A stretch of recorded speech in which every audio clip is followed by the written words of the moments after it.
Hey, what's up, boxing fans? This is the Rope-A-Dope Report. I'm your host, Chris Carlson. Make sure you check out the Rope-A-Dope Radio podcast anytime. It's on Blog Talk, iTunes, Stitcher, Player FM, TuneIn, yada, yada, yada. Description information, or the information's in the description box. Let's get to this video, shall we? Vasyl Lomachenko took care of business in the, the ninth round, TKO. Jason Sosa fought hard, tough dude, didn't get knocked out, kept coming, even in that last round, but he just didn't have enough for Lomachenko. And this guy, I spoke on the prediction video about how I can't put him number one pound for pound just based off of resume.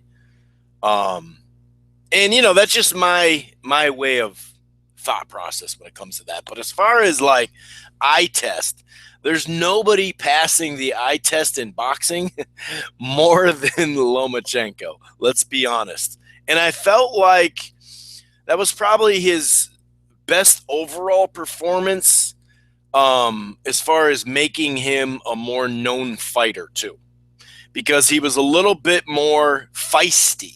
Right, a little more saucy, a little bit more playful. When he did the Matador thing, and then Sosa tried to mess with him and kind of put his hand up and then swing on him, and he swung really wide, and Loma, faked the wide punches and stuff. He was just more feisty than we see, right?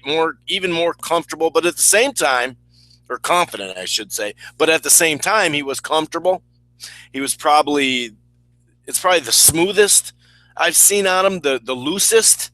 I know that's probably not a term used properly, but seriously, he was just the level of comfortability in there. And he was coming forward. He was backing up. He was doing everything. This guy's footwork is a thing of beauty. Lomachenko's footwork is just on a different level than any fighter as we speak, active. That's for sure. And that's why I bring up that hot dogging, right? That kind of just showmanship stuff. He fights.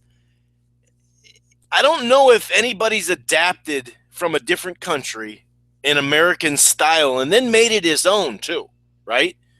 You can compare it and contrast it. I like a very American answer too when he says, who do you make your style around? Who'd you create your style around? He's like, no, I don't copy any other people. This is Lomachenko Senior style, so you got to love that. But I mean, when you look at even the punch stats, 275 to 68. I mean, through it was 9 rounds, right? 696, almost 700 thrown. And really, he came out a lot more aggressive than we're used to, I think, especially against a solid dude. Not a top-level guy, but a solid dude in Jason Sosa. Second round, he was even pressuring.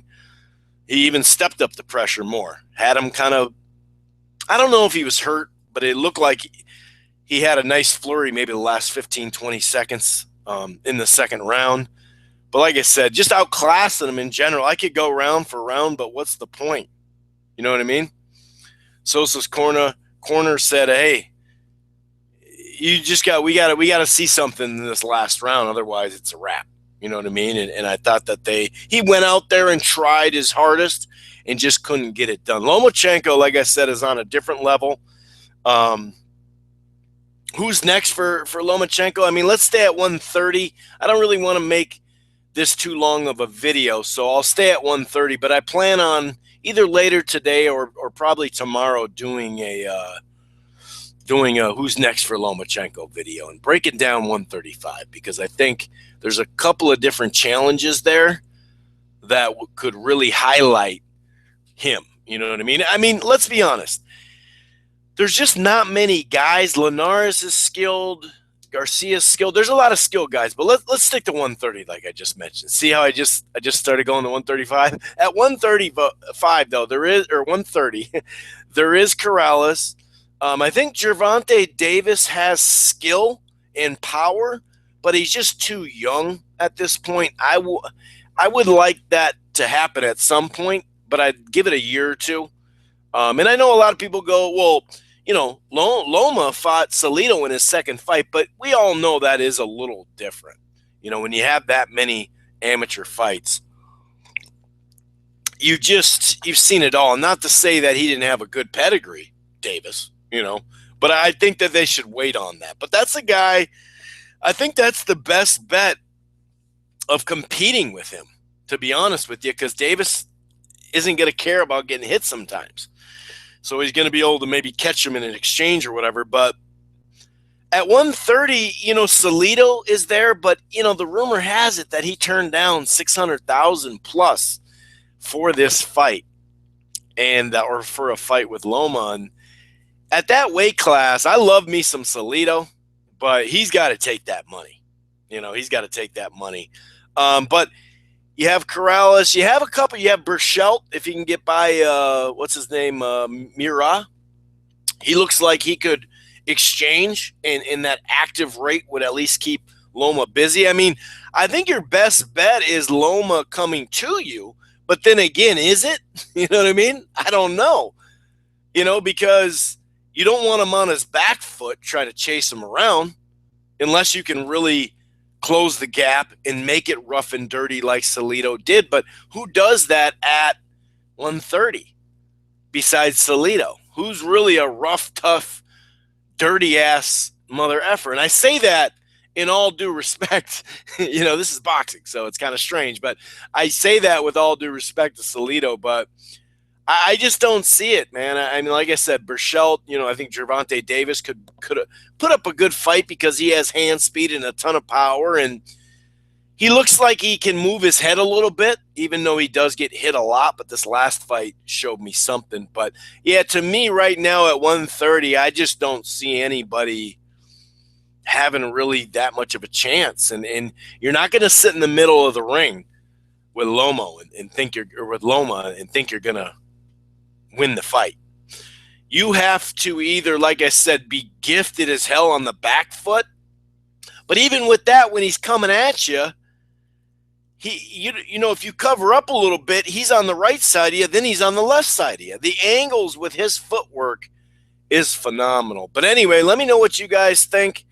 130, it's got plenty of solid fighters at it, you know what I mean? And if he stays at this weight class a little bit longer, yeah, maybe, but I'd like to see him go to 135 here soon, because a guy with reach like Easter Jr., if he can get by Shavakov, and I guess Shavakov could qualify as a guy that could get on the inside, cut the ring off with power, potentially. I don't know if he does it as good as like a Salido, but just with Mikey Garcia, Linares, you have more options up there, and they're bigger guys. So maybe that would, do something. I don't know. But right now, like I said, Lomachenko last night looked spectacular.